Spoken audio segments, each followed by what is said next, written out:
Hello guys, तर मी तुमच्यासोबत share केलेल्या मेकअपचे व्हिडिओ तुम्हाला खूप जास्त आवडतात आणि त्यामुळे हा व्हिडिओ मी तुमच्यासाठी घेऊन आलेले आहे. कारण मला बरेच डीएम्स येत होते की ताई फाउंडेशन नेमकं कसं निवडायचं. तर बघा, आपल्याला प्रॉपर मेकअप आर्टिस्टसारखा मेकअप आला पाहिजे असं बिलकुल नाही. सगळ्यांमध्ये आपण उठून दिसेल, चार चौघांमध्ये आपली स्किन छान ग्लोईंग दिसेल इतपत मेकअप आपल्याला करता आलाच पाहिजे. आणि मेकअपचा सगळ्यात महत्त्वाचा पॉईंट असतो तो म्हणजे फाउंडेशन. आता बघा, फाउंडेशन कसं निवडायचं यासाठी दोन गोष्टी खूप महत्त्वाच्या आहेत. एक म्हणजे तुमच्या स्किनचा प्रकार कोणता आहे आणि दुसरं म्हणजे तुमच्या स्किनचा रंग कोणता आहे. आता या दोन गोष्टी खूप जास्त महत्त्वाच्या आहेत जेव्हा तुम्ही फाउंडेशन विकत घ्यायला जाता. तुमची स्किन ड्राय आहे, ऑइली आहे, कॉम्बिनेशन आहे का सेन्सिटिव्ह आहे, त्यानुसार तुम्ही फाउंडेशन निवडायचं आहे.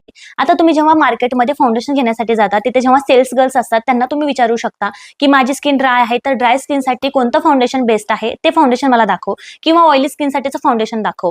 आता दुसरी महत्त्वाची गोष्ट म्हणजे तुमच्या स्किनचा जो रंग आहे त्याला एक्झॅक्टली मॅच होणारच फाउंडेशन घ्या. आता बघा, बऱ्याच जणी काय करतात, त्यांचा जो स्किन टोन आहे त्या स्किन टोनपेक्षा थोडंसं लाईट फाउंडेशन घेतात. त्यांना असं वाटतं की थोडंसं लाईट फाउंडेशन लावल्यामुळे आपला जो स्किनचा रंग आहे तो गोरा दिसेल, पण असं अजिबात होत नाही. जर तुम्ही तुमच्या स्किनला एक्झॅक्टली मॅच होणारं फाउंडेशन वापरलं नाही, थोडंसं लाईट फाउंडेशन लावलं तर काय होतं, तुमचा जो मेकअप आहे तो फेअर दिसण्यापेक्षा ग्रे दिसायला लागतो आणि तुम्ही फाउंडेशन चेहऱ्यावरती लावलेलं आहे हे लगेच लक्षात येतं. त्यामुळे तुमच्या स्किनचा एक्झॅक्टली जो शेड आहे त्या शेडनुसारच फाउंडेशन निवडायचं आहे. आता माझी स्किन सावळी आहे तर सावळ्या स्किनसाठी जे एक्झॅक्टली मॅच होणारं फाउंडेशन आहे तेच मी निवडते. आता फाउंडेशन निवडताना नेहमी लक्षात ठेवायचं, कधीही ऑनलाईन फाउंडेशन घ्यायचं नाही. मी ती चूक केलेली आहे, तुम्ही अजिबात करू नका.